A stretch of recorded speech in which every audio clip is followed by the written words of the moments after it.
Good morning সকলকে। এখন ঘড়িতে বাজে সকাল 7টা। কালকে আমরা হোটেলে ঢুকে গেছিলাম রাত্রি 8:30টার সময়। হোটেল নিয়ে আমরা ফ্রেশ হয়ে তারপরে রাতে ডিনার করে ঘুমিয়ে পড়েছিলাম, খুব টায়ার্ড ছিলাম। আর দেখো আজকে সকালটা ভাবলাম গুয়াহাটির উদ্দেশ্যে বেরোবো।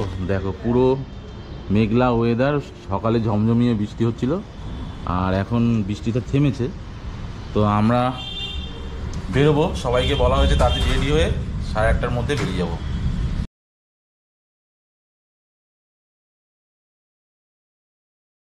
শিলিগুড়ি থেকে এখন বেরোলাম, এখন ঘড়িতে বাজে 9টা।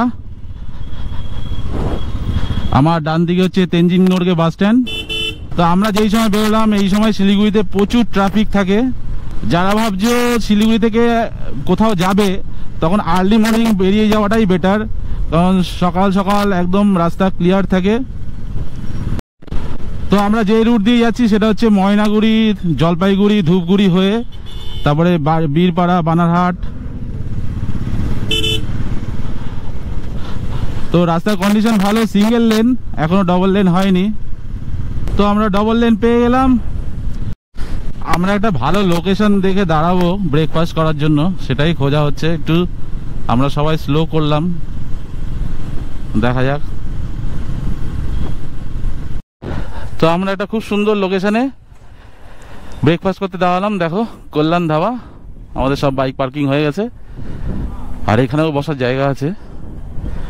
আর এই হাই রোডটা সোজা আমরা যাচ্ছি ময়নাগুড়ি, জলপাইগুড়ি, ধূপগুড়ি। তো আমরা আবার জার্নিটা কন্টিনিউ করলাম ব্রেকফাস্ট করে। সামনে পড়বে ময়নাগুড়ি, জলপাইগুড়ি, ধূপগুড়ি। আমরা এখন চলে এসেছি তিস্তা ব্রিজ। এই আমার নিচ থেকে তিস্তা নদী বয়ে চলেছে আর এই যে ট্রেন যাচ্ছে, দেখো কি সুন্দর, রাজধানী এক্সপ্রেস।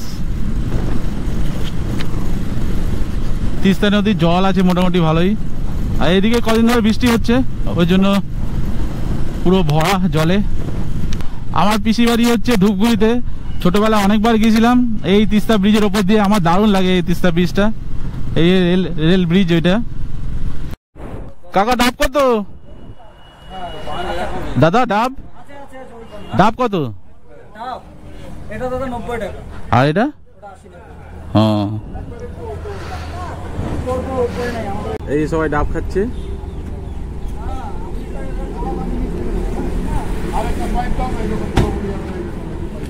আমরা ধূপগুড়ি পৌঁছে গেছি।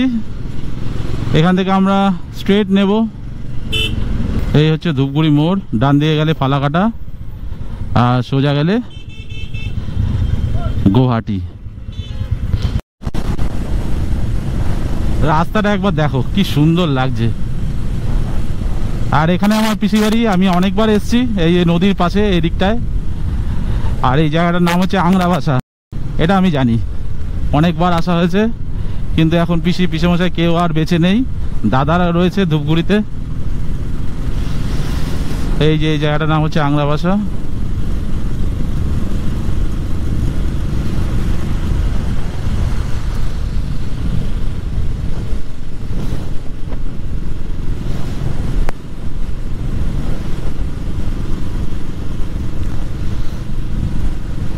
চলো সামনে চা বাগান আসবে, তারপর দেখাচ্ছি তোমাদের। রাস্তাটা একবার দেখো কি সুন্দর লাগছে। আর এখানে আমার পিসি বাড়ি, আমি অনেকবার এসেছি এই নদীর পাশে এই দিকটায়। আর এই জায়গাটার নাম হচ্ছে আংরাবাসা। এটা আমি জানি, অনেকবার আসা হয়েছে, কিন্তু এখন পিসেমশাই কেউ আর বেঁচে নেই। দাদারা রয়েছে ধূপগুড়িতে। এই যে এই জায়গাটার নাম হচ্ছে আংরাবাসা। চলো সামনে চা বাগান আসবে, তারপর দেখাচ্ছি তোমাদের। এই আমার দুপাশে চা বাগান স্টার্ট, দেখো কি সুন্দর।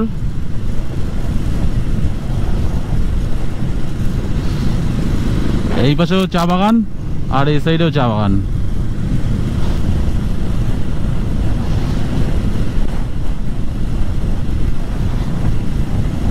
আমরা এখন আছি বীরপাড়া। এখান থেকে দেখাচ্ছে গুয়াহাটি 371 কিলোমিটার। বুঝতে পারছো, মানে রাত্রির হয়ে যাবে আমাদের।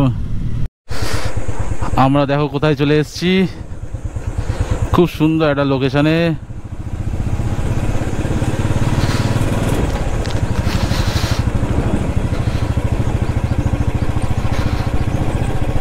চা বাগানের মধ্যে একবারে ঢুকে গেছি।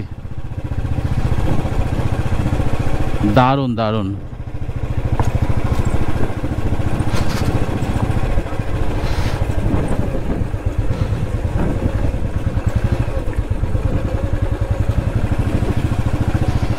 ও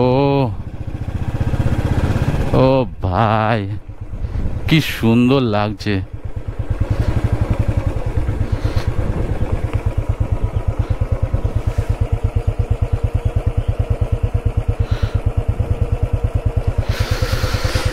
দেখো চলে গেলে তো চলে যাওয়া যায়, আমার সবাইকে দাঁড় করার জন্য চেষ্টা করেছিলাম কিন্তু কেউ দাঁড়ালো না। এত সুন্দর পরিবেশ ছেড়ে ডেস্টিনেশন তো আমাদের যেতেই হবে, তার মধ্যে এই যে সফরের মজাটা, এটাই তো আসল।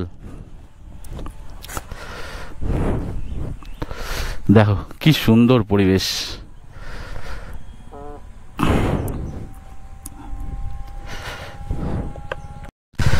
তো আমরা এই সুন্দর জায়গাটাকে বিদায় জানিয়ে আবার কন্টিনিউ করলাম রাইডটাকে। চলো, আমার তো দারুণ লাগে এসব জায়গা, দেখলেই দাঁড়িয়ে যাই। চলো তোমাদের আরেকবার রাইডটার উপভোগ করে দিই।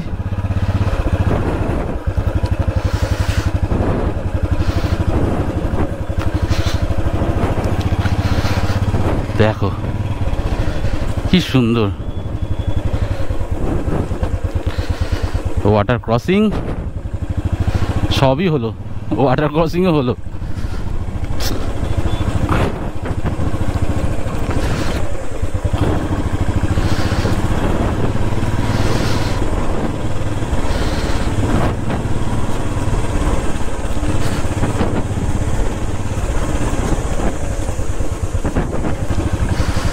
চলো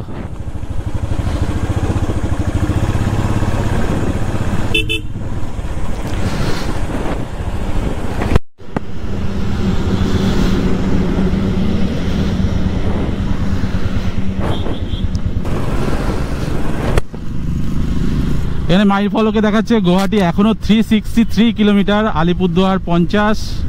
তো বন্ধুগণ আমরা জলদাপাড়া এন্টার করলাম, জলদাপাড়া ন্যাশনাল ফরেস্ট। এই যে আমরা ফরেস্টের মধ্যে দিয়ে যাচ্ছি। ও রাস্তাটা যা সুন্দর, ফাটাফাটি, চালিয়েও মজা, দুপাশে ফরেস্ট। এই যে জলদাপাড়া অভয়ারণ্য, জলদাপাড়া ন্যাশনাল পার্ক। এখানে সাফারি হয়, ফরেস্ট সাফারি। এখানে সাইনবোর্ডে লেখা আছে এলিফ্যান্ট ক্রসিং জোন, তার মানে এখান থেকে হাতি পাস করে, সাবধানে চালাতে হবে, স্পিড কন্ট্রোল করে। এই যে সামনে স্পিড ব্রেকার। ব্রিজটা একবার দেখো, এটা হচ্ছে তোরসা নদী। এই পাশটা দেখো, দারুণ দারুণ।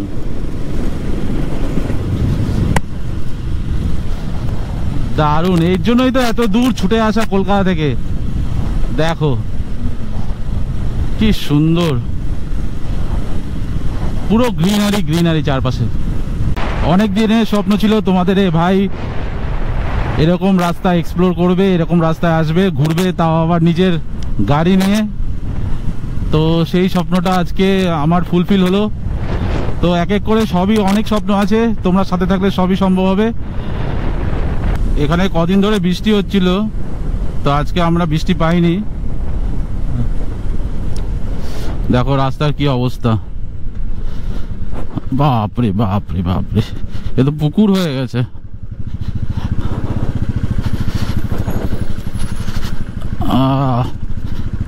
আমরা অনেক ভালো রাস্তা পেয়েছি আসার সময়। এখানে এসে আর কয়েক কিলোমিটার পরে আমরা আসাম এন্টার করব, একটা নদী পার হতে হবে। অনেকক্ষণ পর একটু ভালো রাস্তা পেয়েছি, কিন্তু পুরো কংক্রিটের, কোনো পিচের রোড নেই। এটা পুরো কংক্রিটের রোড। খুব সুন্দর একটা ব্রিজের সামনে আসলাম, আর খুব সুন্দর একটা নদী। আচ্ছা, আমরা মনে হচ্ছে এবার আসাম এন্টার করতে চলেছি।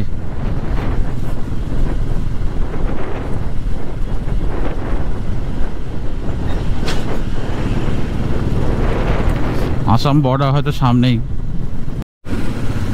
তো আমরা আসাম বর্ডার ঢুকে গেছি।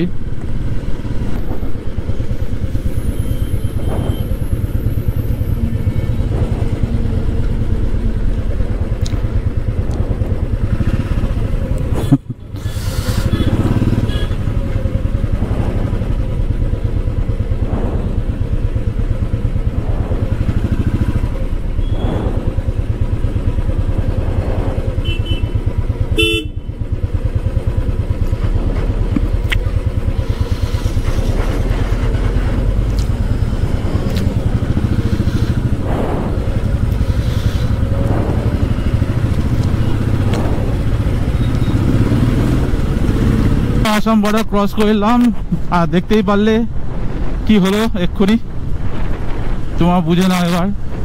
এটা আসাম পুলিশ ছিল।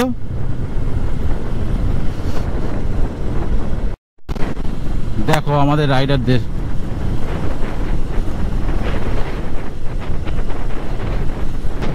বাহ, এখান থেকে একটা নদী বয়ে চলেছে। কি নদী জানি না, তোমরা যদি জানো কমেন্ট বক্সে জানিও। 2 মিনিট একটা ব্রেক নিলাম, খুব সুন্দর একটা লোকেশনে, হাই রোডের পাশে। এই দেখো। তো আবার আমরা জার্নিটা কন্টিনিউ করব। এখান থেকে গুয়াহাটি দেখাচ্ছে 215 কিলোমিটার, নলবাড়ি 169 কিলোমিটার। দেখা যাক, আমরা বঙ্গাইগাঁও এখান থেকে আর মাত্র 65 কিলোমিটার, ওখানে গিয়ে থাকার ইচ্ছা আছে। দেখা যাক, রাতে আমরা রাইড করব না, আজকে ডিসিশন নিলাম। তো চলো।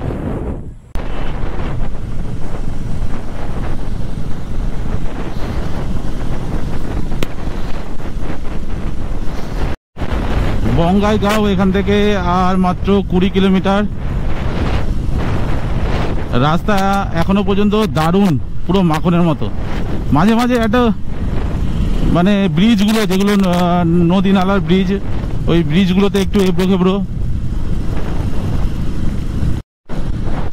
আমাদের প্রত্যেকটা রাইডার তাদের নিজ নিজ বাইকের ফগ লাইট জ্বালিয়ে দিয়েছে। দেখো কি সুন্দর লাগছে, পুরো রাস্তাটা একদম আলোয় আলোকিত ভরে গেছে পুরো একদম। দেখো রাতের বেলায় এই যে রাইডিং গিয়ার, জ্যাকেটের যে রিফ্লেক্টর, কি সুন্দর লাগে। আর পুরো রাস্তাটা পুরো আলোয় আলোয় ভরে গেছে। বঙ্গাইগাঁও আর এখান থেকে 10 কিলোমিটার। তো আমাদের আর বেশিক্ষণ লাগবে না, ওখানে গিয়ে হোটেল খুঁজতে হবে। আমরা আর রাতে রাইড করব না, অলরেডি অনেকটাই লেট। ভেবেছিলাম গুয়াহাটি যাব, কিন্তু রাস্তায় অনেকটা টাইম চলে গেছে। রেস্ট নিতে নিতে আমরা এসেছিলাম। আমরা একটা নদীর ব্রিজের উপর দিয়ে যাচ্ছি, খুব সুন্দর, পাশে পুরো অন্ধকার হয়ে রয়েছে। আমাদের বঙ্গাইগাঁও হোটেল নেওয়ার কথা ছিল, তো একটুখানি গন্ডগোলের জন্য গুগল ম্যাপ যে দেখছিল, যে লিড করছিল, গুগল ম্যাপ দেখে যে লিড করছিল, সে একটু ভুল করে গেছে, এক্সট্রা আরো 15 কিলোমিটার চলে এসছে। তো আমাদের সবাই মিলে আবার ডিসাইড করলাম পেছনে না গিয়ে সামনে একটা জায়গা আছে 40 কিলোমিটার। তো আমাদের 1 ঘন্টার সময় লাগবে 40 কিলোমিটার যেতে।